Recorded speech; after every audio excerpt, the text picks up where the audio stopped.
ന്യൂസിലേക്ക് സ്വാഗതം.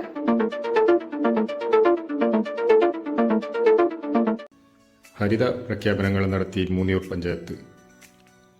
മൂന്നിയൂർ പഞ്ചായത്തിലെ മുഴുവൻ വിദ്യാഭ്യാസ സ്ഥാപനങ്ങളും കലാലയവും ഹരിത പദവിയിലേക്ക്. പ്രഖ്യാപനോദ്ഘാടനം ബഹുമാനപ്പെട്ട ഗ്രാമപഞ്ചായത്ത് പ്രസിഡന്റ് NM സുഹ്റാബി നിർവഹിച്ചു. ബഹുമാനപ്പെട്ട ഗ്രാമപഞ്ചായത്ത് വൈസ് പ്രസിഡന്റ് അനീഫ ചാട്ടിൽ അധ്യക്ഷത വഹിച്ചു.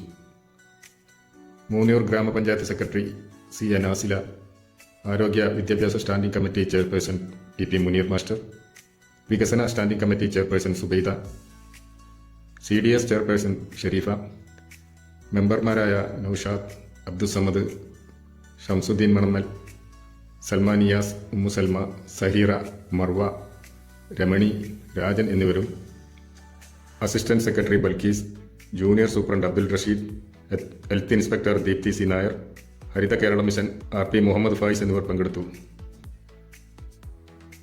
പരിപാടിയിൽ വിദ്യാഭ്യാസ സ്ഥാപന മേധാവികളും വ്യാപാരി വ്യവസായി അംഗങ്ങളും കുടുംബശ്രീ മെമ്പർമാരും ഹരിത കർമ്മസേന അംഗങ്ങളും പങ്കെടുത്തു. ഹരിത കേരള മിഷന്റെ സർട്ടിഫിക്കറ്റ് വിതരണവും നടന്നു.